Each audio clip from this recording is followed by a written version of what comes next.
কিছু স্থানে বিচ্ছিন্নভাবে সংখ্যালঘুদের উপর হামলার ঘটনা ঘটছে, তবে এ নিয়ে ভারতীয় গণমাধ্যম বাড়িয়ে বলছে। এসব ঘটনা সরেজমিন তদন্ত করে প্রকৃত চিত্র তুলে ধরার আহ্বান জানিয়েছেন জাতীয় নাগরিক কমিটির সদস্য মঞ্জুর আল মতিন।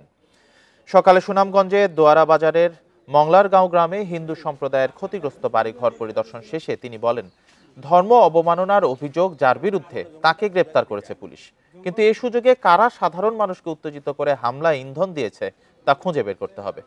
এ সময় ভুক্তভোগীদের ক্ষতিপূরণ দেওয়ার দাবি জানান তিনি। মঙ্গলবার রাতে দোয়ারা বাজার উপজেলার মংলারগাঁও গ্রামের আকাশ দাসের ফেসবুক পোস্ট ঘিরে হামলা ও ভাঙচুরের ঘটনা ঘটে। পরে ডিজিটাল নিরাপত্তা আইনে অভিযুক্ত আকাশকে গ্রেপ্তার করে পুলিশ।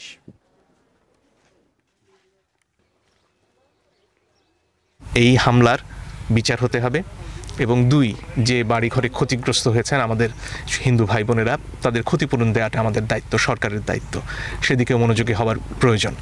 আরেকটা বিষয়ে, ক্ষেত্রবিশেষে এই ধরনের ঘটনার ধামাচাপা দেওয়ার একটা প্রবণতা আমাদের পুরনো প্রশাসনের মধ্যে থেকে গেছে, সেখান থেকে বেরিয়ে আসতে হবে। আমরা জানি ভারতীয় গণমাধ্যম অনেক মিথ্যাচার করছে, তার বিরুদ্ধে সত্য আমাদের একমাত্র হাতিয়ার। যে ঘটনা ঘটেছে আমরা সেটা স্বীকার করব, তার প্রতিবিধানের চেষ্টা করব।